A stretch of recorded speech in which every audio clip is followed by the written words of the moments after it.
नमस्कार.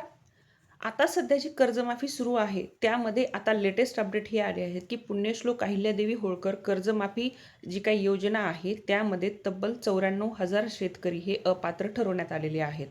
हे कोणते शेतकरी आहेत? मग कोणत्या शेतकऱ्यांना लाभ मिळणार आणि कोणत्या तारखेला मिळणार? राहिलेल्या शेतकऱ्यांची यादी कशाप्रकारे आणि कधी जाहीर होणार? अपात्र का म्हणून ठरलेत शेतकरी आणि ते शेतकरी पात्र श्रेणीमध्ये येऊ शकतात का? अशा सर्व प्रश्नांची उत्तरे आपण या व्हिडिओच्या माध्यमातून पाहणार आहोत. तर हा व्हिडिओ शेवटपर्यंत पाहत राहा. याच्यामध्ये तब्बल 94,000 शेतकरी जे अपात्र ठरवण्यात आलेले आहेत, त्यामध्ये एक महत्त्वाची गोष्ट अशी झाली होती, की एकूण 56 लाख कर्ज खात्यांची माहिती शासनाने मागवली होती. यामध्ये नियमित कर्जदार, 2 लाख रुपयांपर्यंतचे कर्ज आहे, तसेच 2 लाखांच्या वरील OTS साठी पात्र असलेल्या शेतकऱ्यांची माहिती समाविष्ट करण्यात आली होती. त्याबरोबरच ज्यांना इन्कम टॅक्स भरणारे जे शेतकरी आहेत, त्यांची देखील माहिती पात्रतेच्या पडताळण्यामध्ये आली होती. मग आता याच्यामध्ये ज्या शेतकऱ्यांनी 2019 ते 2025 या कालावधीमध्ये इन्कम टॅक्स रिटर्न भरले होते किंवा इन्कम टॅक्स भरलेला होता, अशा सुमारे 94,000 शेतकऱ्यांना या योजनेतून अपात्र करण्यात आलेलं आहे. याचाच अर्थ असा आहे, की त्या शेतकऱ्यांना जी काही सरकारकडून मदत मिळते ती फक्त गरजू शेतकऱ्यांसाठी आहे आणि जे इन्कम टॅक्स भरतात, इन्कम टॅक्स रिटर्न भरतात, अशा शेतकऱ्यांना याची गरज नाही, असं सरकारचं म्हणणं येऊन त्यांनी पडताळणी दरम्यान या शेतकऱ्यांना अपात्र करण्यात आलेलं आहे. मग आता याच्यामध्ये जे इन्कम टॅक्स भरतायत ते सर्वच शेतकरी अपात्र झालेत का? तर असंही नाही. मग कोणते शेतकरी अपात्र झालेत आणि उरलेल्या शेतकऱ्यांची यादी कधी आतापर्यंत समोर आलेली नाहीये. तर ती पुढील कोणत्या तारखेला येईल? तर आजपासूनच ही यादी पडताळणी पूर्ण झालेली आहे आता सध्या. तर उद्यापासूनच त्या राहिलेल्या सर्व शेतकऱ्यांच्या याद्या परत लागणं सुरू होणार आहेत.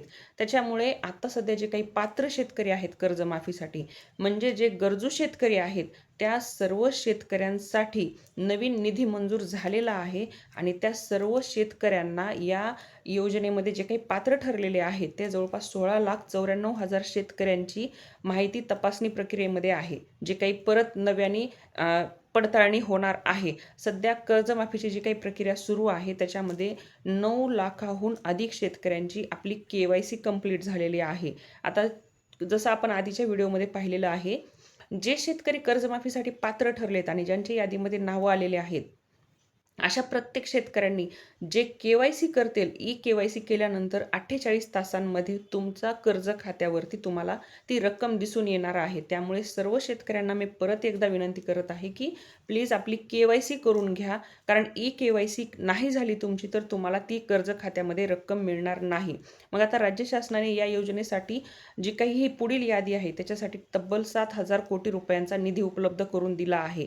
त्यामुळे हे जे काही पुढील नावं येत आहेत, त्या सर्व शेतकऱ्यांनी जी काही ई-KYC पेंडिंग असेल, तर तुम्ही ती KYC कंप्लीट करून घेणं हे अत्यावश्यक आहे. आता ज्या शेतकऱ्यांची ई-KYC पूर्ण झाली आहे, त्यांच्या कर्ज खात्यामध्ये ते निधी वितरित करण्याची प्रक्रिया आजपासूनच सुरू झालेली आहे. ठीक आहे. तर आता आजपासून जरी नाही म्हटलं, तरी उद्या सकाळी तरी ह्याची यादी कन्फर्म होईल, की कोणते शेतकरी याच्यामध्ये कन्फर्म पात्र आहेत.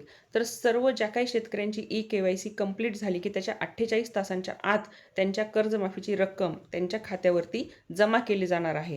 आणि जे काही तुमच्या बँकेचं, ज्या बँकेचं तुमचं कर्ज होतं, त्या संबंधित बँकेकडून तुम्हाला एक नील प्रमाणपत्र दिले जाणार आहे.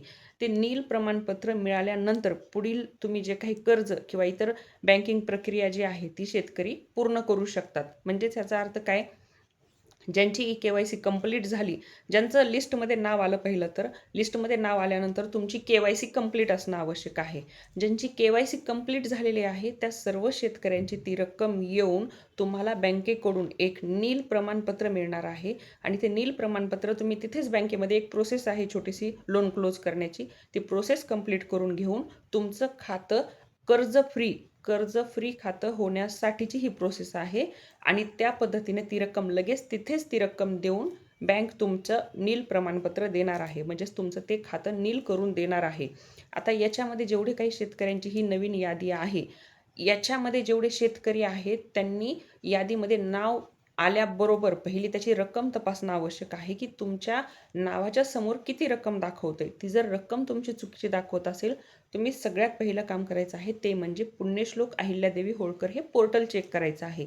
कारण कधी-कधी जसं यादीमध्ये नाव आल्यानंतर रक्कम वेगवेगळी दाखवू शकतं आणि ज्यावेळेला पोर्टल तुम्ही पाहता त्यावेळेला रक्कम वेगळी दाखवू शकतं. ती रक्कम जर तुमची मॅच होत नसेल, तर तुमचं जे पुण्यश्लोक अहिल्यादेवी होळकर पोर्टल आहे, त्यावर जी रक्कम आहे ती तुमची ओरिजिनल रक्कम आहे, हे लक्षात ठेवा. कारण पोर्टलवरच्या रकमेचीच तुमची कर्जमाफी होणार आहे. ती जर रक्कम तुम्हाला कमी दाखवत असेल, जेवढी अपेक्षित आहे ती सोडून, तर त्या रकमेसाठी तुम्ही तिथे लगेचच प्रश्न उभारू शकता. तुम्ही त्याच्यामध्ये लगेच तिथे नमूद करू शकता, तक्रार देऊ शकता त्या पोर्टलमध्येच, की मला एवढी मिळणं अपेक्षित होती कर्जमाफी आणि मला एवढीच रक्कम जाहीर झालेली आहे. आणि हे आता सध्या याच्यामध्ये जर अजून काही प्रश्न असतील तर नक्की विचारा. परंतु सर्व शेतकऱ्यांनी वेळेमध्ये ई-के-वाय-सी करा. तुमची पुढील यादी आजच जाहीर झालेली आहे. ती उद्यापासून तुम्हाला सगळ्यांना यादी दिसणं सुरू होईल. यासोबतच अजून जर काही प्रश्न असतील तर तुम्ही कमेंटमध्ये नक्की विचारू शकता. धन्यवाद.